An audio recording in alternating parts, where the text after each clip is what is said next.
Gloria a Dios. Dios les bendiga, hermanos, en esta mañana. Gloria a Dios. Estamos lo que somos y somos lo que estamos. Así que vamos a arrancar en esta mañana. La clase de hoy va a ser un poquito diferente, va a ser más corta, porque tenemos una sorpresa para usted cuando apenas yo termine. Y debemos hacerlo antes que comience el culto. Ustedes lo saben. Entonces vamos a hacerla corta hoy la clase, así que lo veo más alegre entonces en esta mañana. Vamos a orar, vamos a dar inicio a esta última clase para muchos, para la mayoría, la quinta clase, y vamos a estar conversando acerca del bautismo y sus ordenanzas. Pero yo sé que la mayoría de los que estamos aquí ya estamos bautizados, pero como líderes, como maestros, como personas activas en la iglesia, creemos que es de suma importancia el entender, conocer y poder explicar a otros qué es el bautismo de la forma adecuada, para que cualquier pregunta, cualquier duda, cualquier situación, nosotros podamos ser capaces de dar un mensaje claro y preciso a la gente que tiene hambre de saber qué significa el bautismo, cómo se realiza, cómo se puede y por qué lo hacemos. Amén. Así que le voy a pedir por favor si nos podemos poner de pie. Vamos a orar, vamos a presentarle esto al Señor, sabiendo que Él tiene control de todas las cosas y que es menester entender parte de su misterio en esta mañana. Padre, te adoramos, te bendecimos, te exaltamos, te damos gloria, alabanza y adoración, Señor, en esta mañana. Te reconocemos como nuestro Señor y Salvador. Sabemos que tú tienes todo en tus manos, Señor, y que en tus planes maravillosos estaba nosotros poder participar de esta clase, Señor. Te pido, Dios, que tu Espíritu Santo obre de una manera poderosa en cada uno de nosotros. Que el conocimiento que se va a impartir, Señor, no solamente llegue a nuestra mente, sino que vaya al corazón y que podamos nosotros, Señor, entenderlo, atesorarlo y compartirlo con otros. Padre, te pedimos tu bendición en esta mañana. Mira los que vienen de camino, los que están por venir, Señor, te pedimos que tú los traigas con bien, que puedan llegar, Señor, y que puedan, Señor, deleitarse en tu palabra y en tus misterios. Señor, bendícenos, ayúdanos en el nombre de Jesús. Amén. Gloria a Dios. Así que, bienvenidos nuevamente. No sé si todos tienen su hojita, si todos tienen su lapicito, si todos estamos listos. Y como parte de las enseñanzas, yo le puedo hacer una recomendación. Cuando sean clases, seminarios, es bueno tener la Biblia a la mano, es bueno ir a la Biblia y ver que lo que nos están enseñando es la realidad. Así que yo les exhorto a que no salgan de su casa sin la palabra de Dios, sea en el teléfono, en el iPad, física, como usted quiera, como a usted le guste, pero es bueno hacerlo. Yo públicamente quiero darle gracias a la hermana Ana. Por favor, denle un aplauso a la hermana Ana. La hermana Ana, mire, tiene todas las notas de todas las clases. Estábamos conversando ahí cuando llegué. María, es que yo soy un desastre con los nombres. Yo pensé que era con los apellidos, porque yo tengo como 200 estudiantes y todos tienen ese Zaleski, Koleski. Yo pensé que era con la cosa con los apellidos, pero ahora veo que están bien con los nombres. Pero mi hermana María tiene todo anotado, es impresionante. Y incluso la semana pasada que estábamos hablando de la Biblia, ella hizo su propio research, su propia investigación, y me parece muy interesante porque es menester nosotros profundizar, analizar, buscar, y en un tiempo, y ahora que la información está tan accesible, que es tan fácil, le ponen el teléfono, ¿qué es la Biblia? Y le aparece. Entonces, sí, hay mucha información de la Biblia que no compartimos la semana pasada, porque esto es una clase doctrinal. Cuando es una clase doctrinal, es diferente a una clase bíblica, a una clase como la vamos a hacer en transformación. Es decir, en una clase bíblica, una escuela bíblica, en una clase de transformación, pudiéramos estar hablando, bueno, que la Biblia tiene 66 libros, que se compone de 39 y 27, que tiene libros poéticos, históricos, la ley. Ese tipo de cosas se hablan porque no son doctrinales. Doctrina, y lo vamos a ver, es fundamentos de vida, fundamentos que cambian nuestras creencias y nuestro comportamiento. Entonces nos enfocamos más en cuando es doctrinal en la inspiración de la Biblia. ¿Quién la inspira? ¿Cómo la inspira? ¿Por qué? Porque esas son bases que nosotros debemos conocer y son el mapa de nuestra vida. Es decir, son fundamentos sólidos para nuestra fe. No es información relevante, claro que sí. Importante, claro que sí. Pero no es doctrinal. Entonces, por eso es la diferencia entre este tipo de clases y las clases que vamos a estar viendo después a partir de julio en la Escuela de Transformación, donde vamos a poder entonces ir al detalle de esa información válida, poderosa, valiosa, porque es importante que nosotros la sepamos y que la podamos impartir. Amén. De manera que vamos hoy con la última clase y vamos a estar hablando del bautismo, de la importancia, de por qué nosotros lo practicamos, de qué representa el bautismo. ¿Por qué? Porque estos son bases doctrinales. Jesús, todo lo que es doctrina, todo lo que dice la palabra de Dios, es lo que nosotros aplicamos a nuestras vidas y es lo que produce un cambio poderoso en nuestras vidas. ¿Por qué? Porque cumple su función primero en nuestro entendimiento, en nuestro conocimiento, y después nosotros podemos elevar eso al plano espiritual. Entonces, doctrina, quiero empezar con el término doctrina, ya que lo he mencionado muchas veces a lo largo de este seminario, y quiero estar seguro de que estamos claros. Amén. La doctrina significa en el Antiguo Testamento lo que es recibido. Dios, como fuente de conocimiento, es llamado el maestro por excelencia, y su, escribo allí, enseñanza se manifiesta en sus juicios. Es decir, conocemos a Dios, palpamos a Dios, reconocemos al Señor mediante sus juicios, en su pacto, escribe allí, pacto con el hombre, y en su voluntad fundamentalmente contenida ¿en dónde? En la palabra, en la Biblia. Allí es donde nosotros podemos ver, conocer, entender y seguir la voluntad de Dios. ¿Qué es lo que Dios quiere para mi vida? ¿Qué es lo que Dios se propone hacer conmigo? ¿Qué es lo que Dios es capaz de hacer conmigo? ¿Hasta dónde Dios puede llegar a hacer conmigo? Entonces, en el segundo párrafo allí escriba enseñar. ¿Qué es lo que quiere Dios? Enseñarnos sus juicios. ¿Y qué significa enseñar? Bueno, significa conducir al hombre a la experiencia más íntima de su voluntad, de la voluntad divina.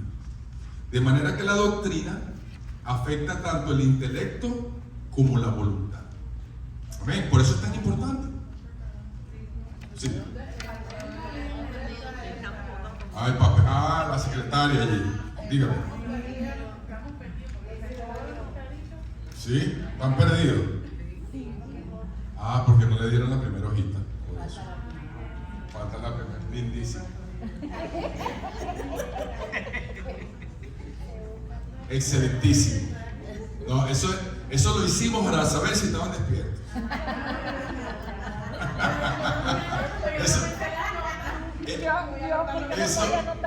Eso lo hicimos a ver si estábamos aquí.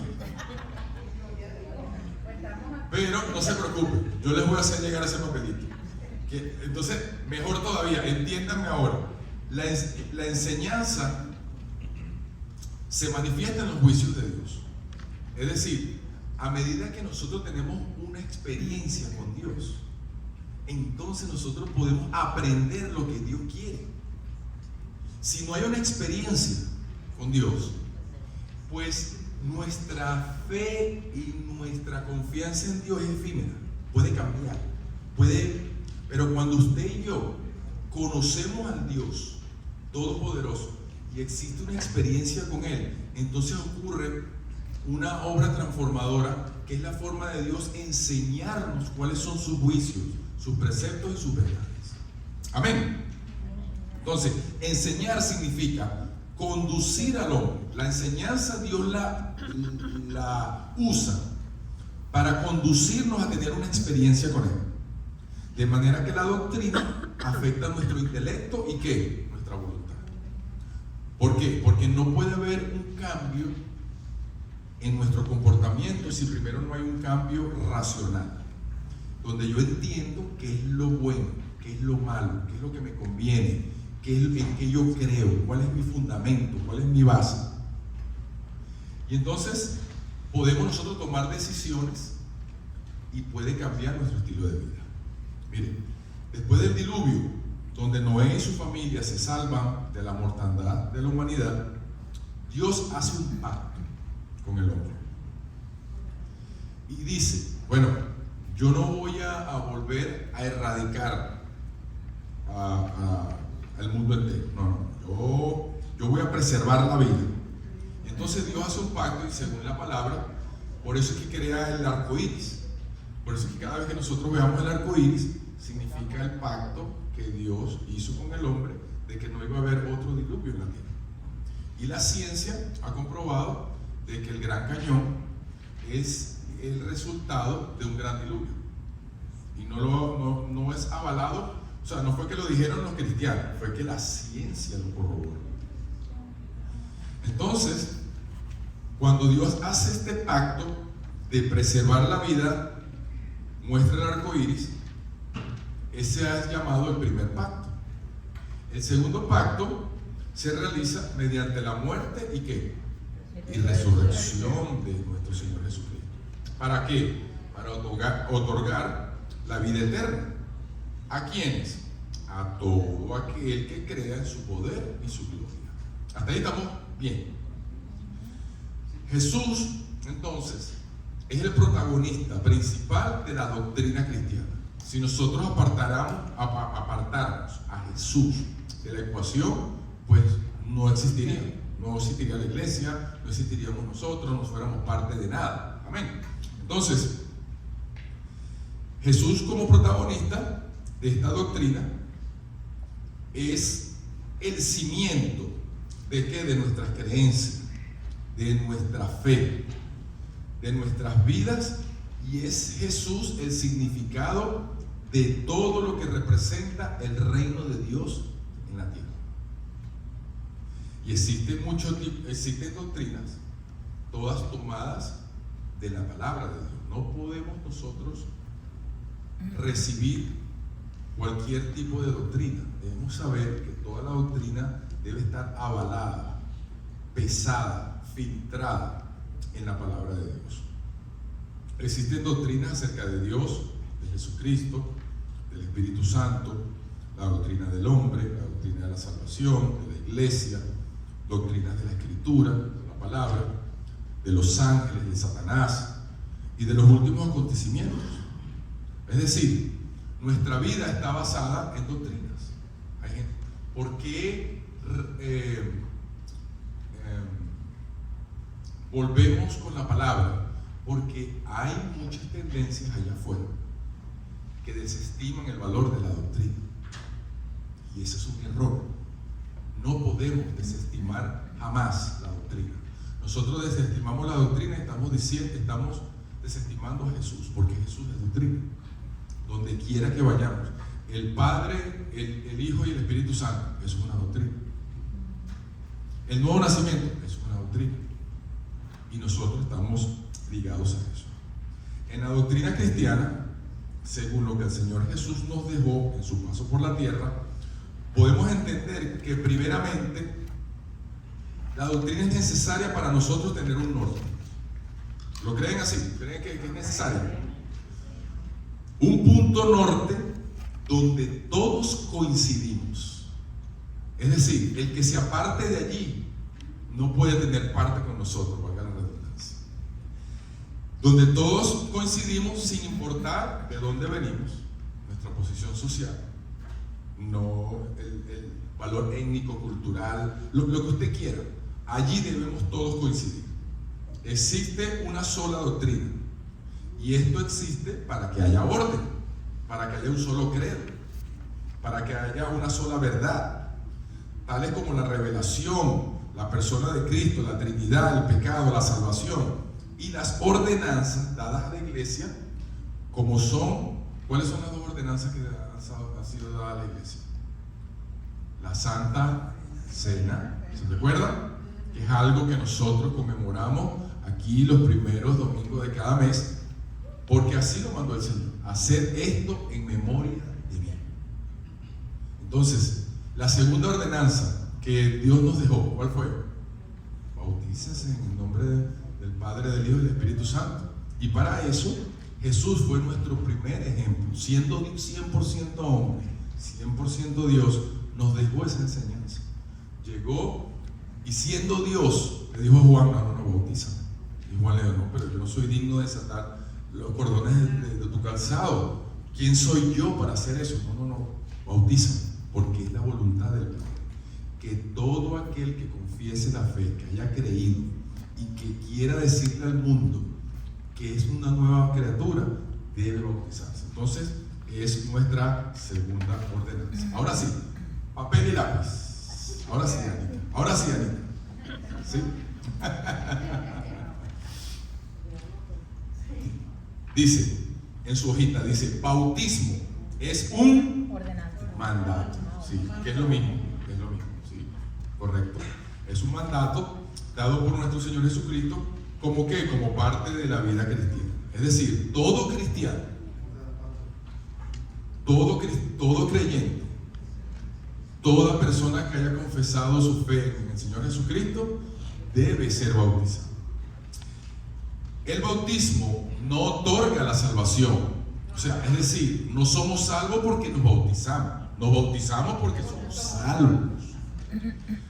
Ni es una condición para salvación. Sin embargo, anote allí, simboliza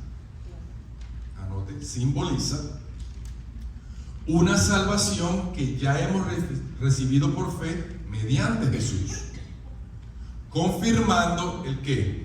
El nuevo pacto. Sí, el nuevo pacto. Confirmando ese nuevo pacto al recibirlo como nuestro único y verdadero dueño de nuestras vidas. Número 2. El bautismo es un lavamiento exterior. La salvación es una limpieza interior y espiritual, una purificación del corazón por fe.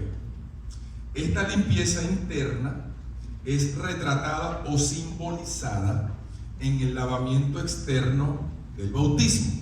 Escribo allí, bautismo.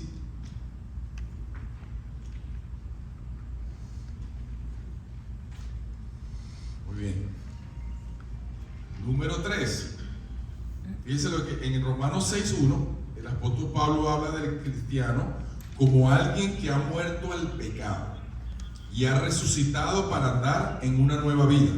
Es decir, el bautismo, escribo allí, repetimos, redundamos, ¿sí?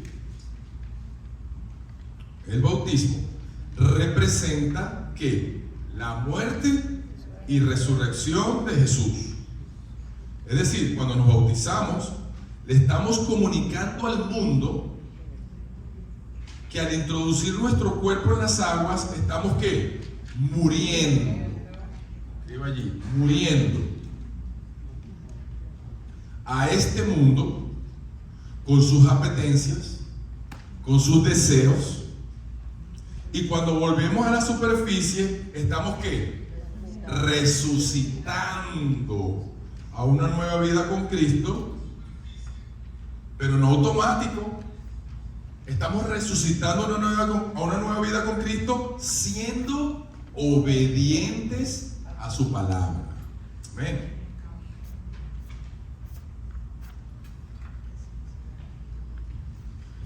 Sí, escribe allí, resucitando a una nueva vida con Cristo, siendo obedientes a su palabra. Amén. Muy bien. Entonces, ¿quiénes son candidatos al bautismo? Entonces dice, todo aquel que ha recibido a Jesús como su único ¿qué? Salvador. Salvador personal, que oye que la noticia de Telemundo, que oye que el Evangelio, sí, el Evangelio. Ese es el problema que estamos teniendo ahora, que la gente escucha más lo que dicen allá afuera que lo que dice Dios, y acepta que su mensaje como norma de vida. Acepta su mensaje como norma de vida. Entonces, ya usted está viendo, y cuando alguien le pregunte, ven acá, ¿por qué me tengo que bautizar? ¿Por qué es necesario que yo me bautice? Yo necesito, para ir al cielo, bautizarme. Usted tiene allí herramientas para que usted pueda dar una explicación concisa. Amén. ¿Para qué sirve esta ordenanza? Bueno, partiendo inequívocamente que los hechos fundamentales del Evangelio son la muerte y resurrección de Jesús. ¿Por qué? Porque si quitamos eso, pues van a nuestra fe, dice el apóstol. Entonces, como la base de nuestra salvación, el bautismo en aguas es una clara y perfecta representación de la muerte, sepultura y resurrección del Señor. Se me pegó la R.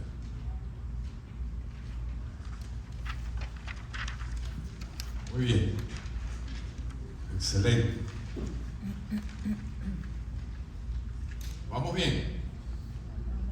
Y yo voy mejor, voy a tiempo.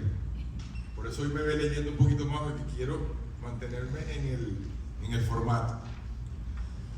Cuando nos bautizamos, estamos siguiendo los pasos de Jesús.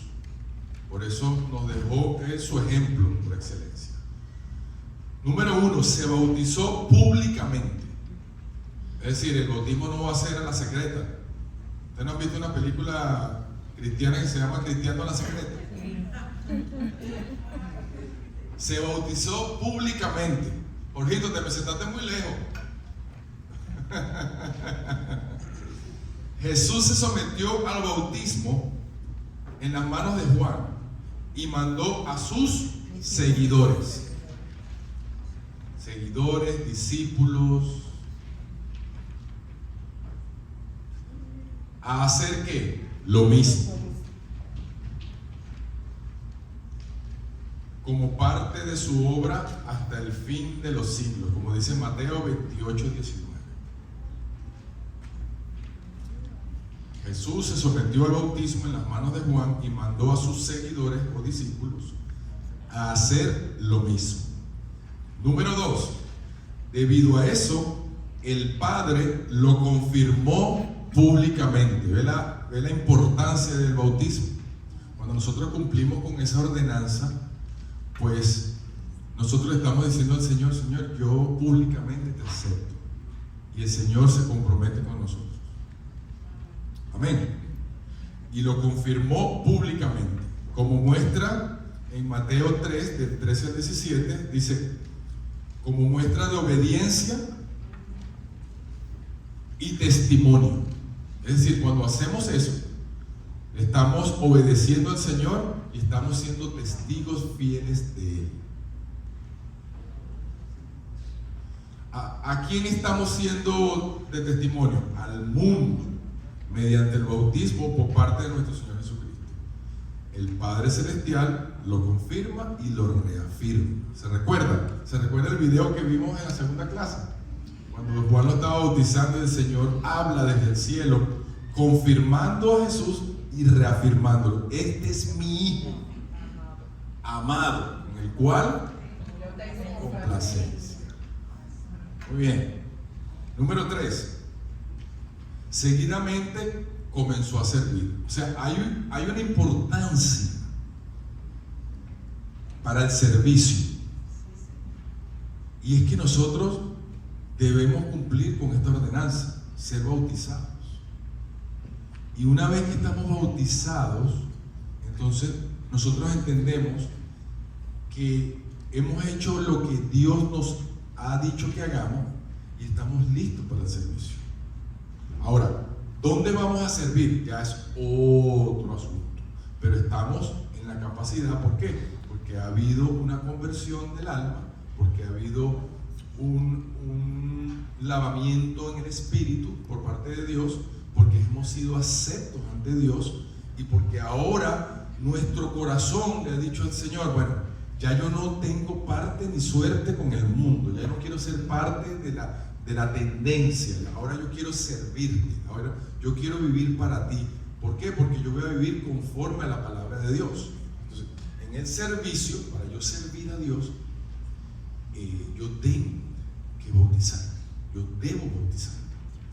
Y hay gente que le da al servicio, al trabajo en la iglesia, le da como niveles más importantes o menos importantes. Yo quiero decir que para Dios todos somos importantes, que no hay uno más importante. Hay uno que pudiera ser más público que otro, un poquito más relevante para las personas que otro, pero para Dios todo es lo mismo. Amén.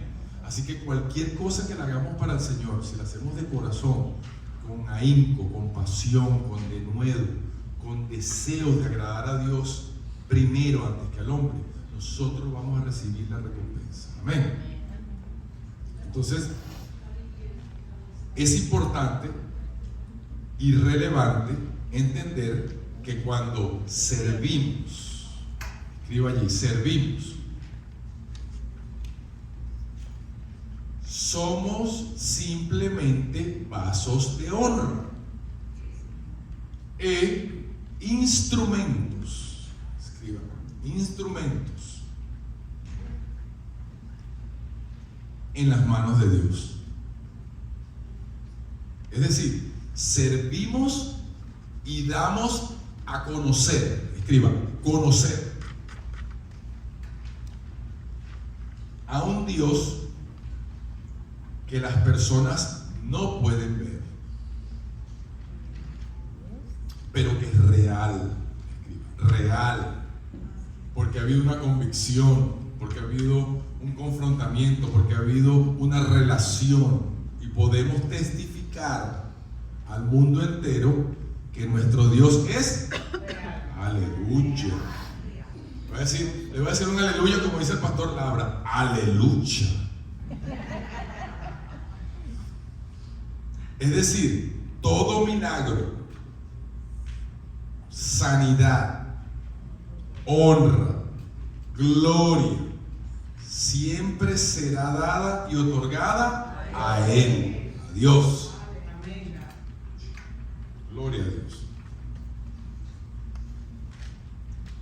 Así que nosotros, luego de recibir al Señor, de bautizarnos, estamos llamados a ¿qué? Número 1, Mateo 4:17, a predicar el Evangelio. Amén. A predicar el Evangelio. Pastor, que yo no he ido al instituto bíblico, que yo no tengo teología, que... Dígale al mundo lo que Dios ha hecho por usted. No hay mensaje más relevante que ese. Dígale a la gente su experiencia con Dios. Dígale a la gente que en su momento más oscuro usted ha visto la mano de Dios. No hay enseñanza más trascendental que un testimonio personal. Mateo 4:18 al 22 dice: ¿a qué me ha llamado Dios? A ser parte del equipo de Jesús. Es parte del equipo ganador. Ya la victoria Dios nos la dio. Amén. Mateo 4:23. ¿A qué nos ha llamado el Señor? Nos ha llamado a enseñar y sanar a las personas. no con nuestro intelecto, no con nuestro talento, no con nuestra suspicacia, con nuestra sabiduría, sino con el poder de Dios.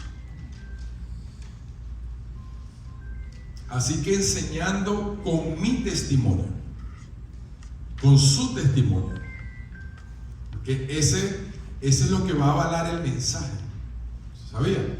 Lo que lo va a usted a capacitar, lo que lo va a usted a empoderarse. No es simplemente leer la palabra, y es bueno y es necesario, a cumplir con las ordenanzas y cumplir con los preceptos de Dios, porque es bueno, es necesario y es importante. Pero lo que realmente nos va a dar la autoridad para poder ministrar a otros es nuestro testimonio. La palabra dice: por sus frutos los conoceréis. Es decir, yo puedo ser muy talentoso, puedo tener dones impresionantes, pero si me falla el carácter, voy a dañar mi testimonio. Y si mi testimonio no está donde debe estar, no voy a poder obrar en autoridad, no voy a poder ver la bendición de Dios cuando yo pueda predicar su palabra, enseñar su palabra, transmitir su palabra, dar mi testimonio. Porque el testimonio de la persona, del creyente, va a ir íntimamente relacionado con el mensaje. Amén. No puedo yo pararme aquí y decir: seamos buenos padres, yo soy el peor padre en mi casa. No voy a tener autoridad. Dios no me va a bendecir. Entonces debemos alinear nuestras situaciones, debemos entregárselas al Señor y trabajar en pro para ver la gloria de Dios. No quiere decir que vamos a ser perfectos, no lo somos, pero Dios va a ver nuestra debilidad y nos va a poder ayudar en lo que sea necesario. Enseñando con mi testimonio las cosas que Dios ha hecho por mí, sanando el alma mediante el Espíritu Santo cuando reciben al Señor. Y número 4, siguiendo hablando del testimonio, y es que el testimonio tiene que ver con nuestra conciencia, con el proceso de salvación, redención, justificación. ¿Se recuerdan de eso? Lo voy a decir lentamente para que lo puedan volver a notar. El testimonio tiene que ver con nuestra conciencia, con el proceso de ¿qué? ¿Cuál fue el primer proceso qué? De salvación. ¿Se recuerdan del proceso de salvación? Ajá. ¿Cuál era el proceso de salvación? ¿Dónde? Limpieza interior espiritual. Limpieza interior espiritual, ok. Hermana María, el proceso de salvación, ¿se recuerda que lo hablamos en la primera clase? Ajá. ¿Se recuerdan? ¿Qué es? ¿Cuándo? Cuando reconocemos que Dios es nuestro Salvador. Cuando reconocemos que Dios es nuestro Salvador. Amén. Ahí somos salvos, ¿sí? Después del segundo proceso, escríbame. Redención. ¿Se recuerdan? Había que pagar un precio. Esa es la redención, cuando alguien paga la deuda por mí. Y por ser pecadores, nos merecíamos ¿qué? La muerte eterna. Entonces vino Jesús y pagó ese precio por nosotros, para que hoy podamos tener vida. Siguiente, justificación. ¿Se recuerdan? Estoy redundando en la primera clase. Justificación, que es el proceso ¿qué? Judicial, legal, en el cual somos sellados y somos salvos por decreto. El juez nos hace libre. Amén. Seguimos escribiendo. Regeneración. ¿Se recuerdan del proceso de regeneración?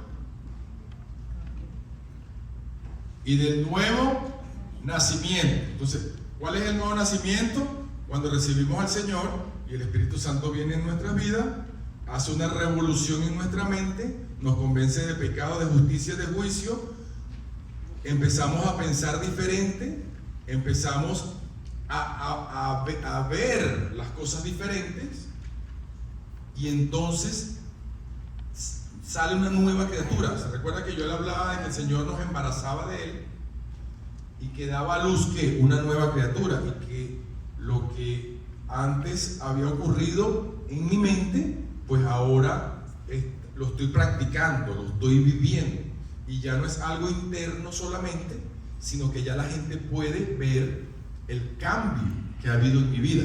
Amén. Ese es el nuevo nacimiento.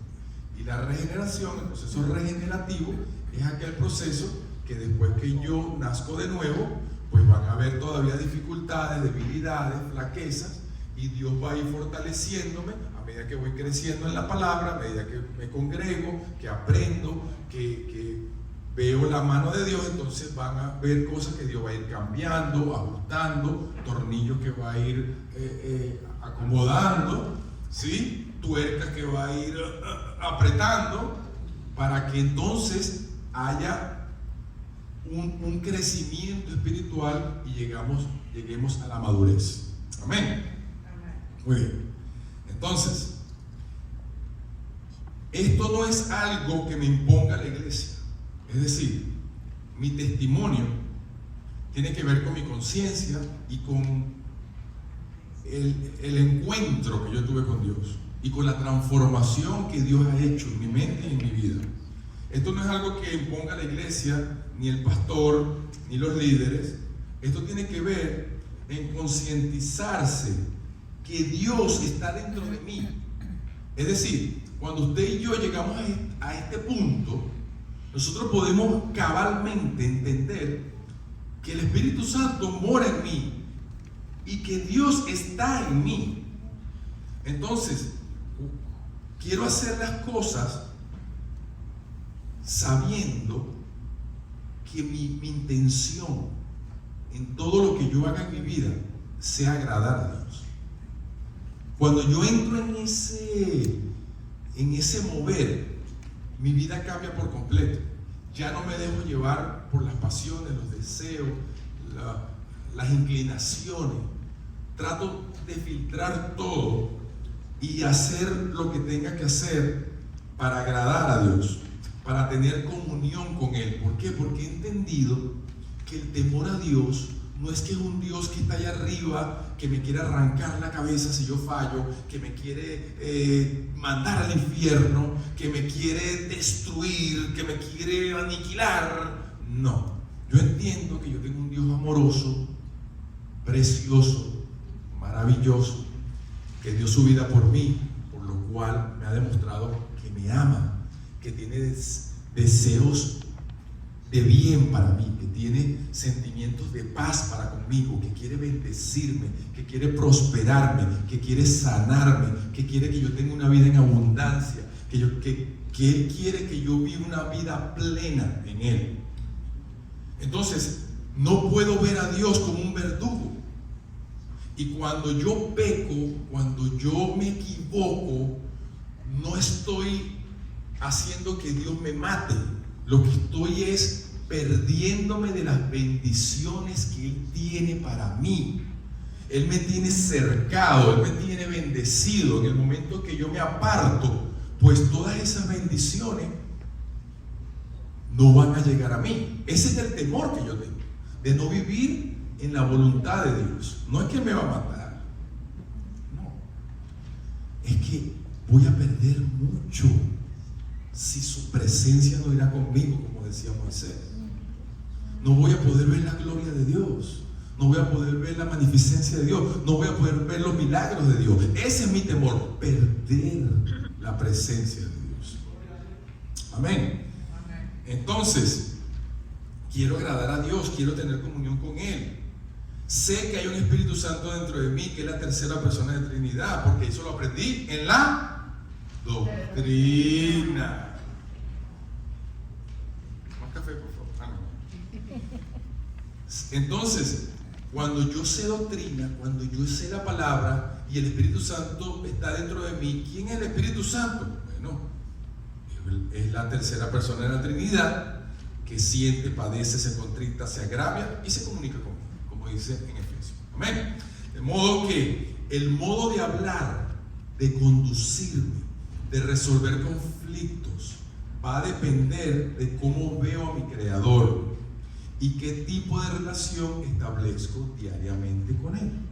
Voy a repetir eso porque en eso va el testimonio. El testimonio es tan importante porque el modo de hablar, de comunicarme, el modo de conducirme, la toma de decisiones que tengo a día. ¿Sabía que tomamos más de 3.500 decisiones diarias? ¿Me cepillo o no me cepillo? ¿Me levanto o no me levanto? ¿Hablo o no hablo? ¿Qué hago o no? 3.500. Por lo mínimo. La manera de resolver conflictos. Y eso va muy íntimamente relacionado con el trabajo en la iglesia. Pero este material del seminario de liderazgo que tenemos planificado para hacer. Pero le voy a decir algo. La mayoría de las personas no disfrutan el éxito en el Señor porque no cuidan los procesos. Porque en el trabajo en el Señor van a haber conflictos, vicisitudes, situaciones. Y si no sabemos lidiar con eso, cuando alcanzamos la meta de hacer lo que el Señor nos ha llamado a hacer, no lo podemos disfrutar porque hemos tenido tantas situaciones y tantos problemas que no nos deja disfrutar el final. Hay que tomar muy en cuenta los procesos. Y eso va en el testimonio. Entonces, cuando entendemos estas verdades y principios bíblicos, nuestra vida ¿qué? Cambia. Nóteme ahí, cambia. Amén. Por completo. ¿Una parte nada más? No, por completo. Nuestra vida debe cambiar por completo. Y podemos reflejarlo con nuestras palabras. Número 1. Palabras.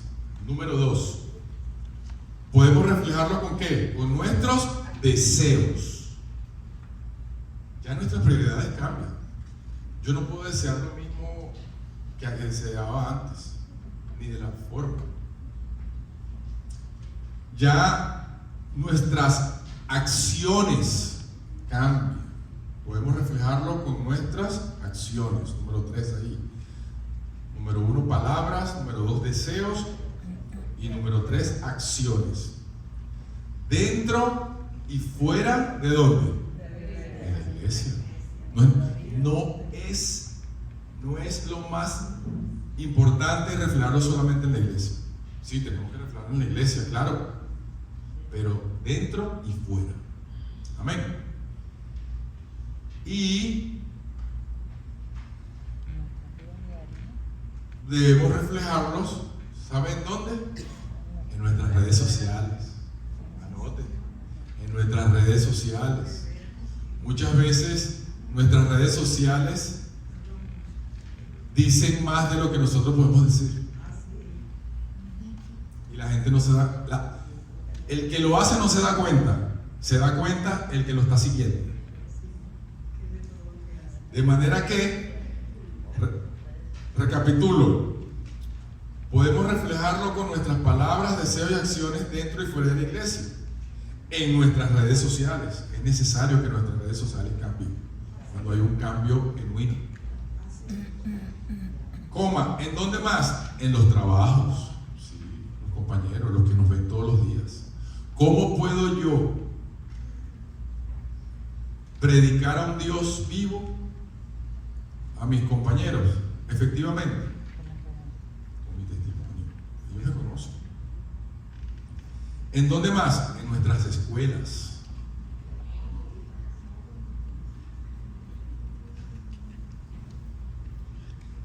Y lo más importante, diga conmigo, lo más importante, porque a veces hay un dicho, no sé de qué país es, pero hay un dicho que dice que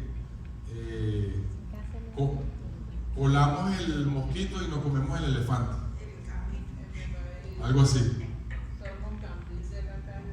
Oscuridad, dice, y lo más importante, con los miembros de nuestra familia. que son al final del día lo que más nos conoce. Dios les bendiga, Dios les guarde. Espero que esto haya sido de bendición para ustedes y le dejo aquí a una de las personas más hermosas